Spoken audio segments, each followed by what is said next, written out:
আটাইতকৈ বেছি বাংলাদেশ তেওঁ গৈ থাকে।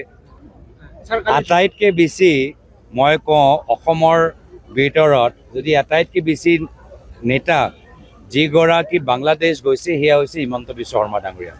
ক'ত যায়, কাক লগ পায়, কাৰ লগত ফটো তোলে, এইবোৰ চব আমাৰ ওচৰত আছে। আমাক কোৱাতকৈ তেওঁ নিজে ক'লে ভাল পাম।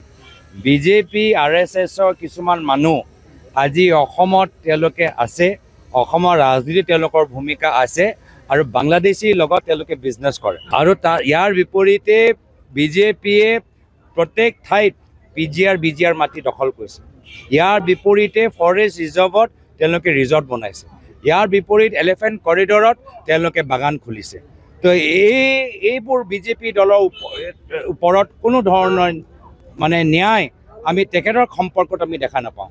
মূলধজৰ সদায় দুখীয়া মানুহৰ ওপৰত আৰু আইন সদায় ভংগ কৰে বিজেপি দলৰ নেতাকৰ্মী।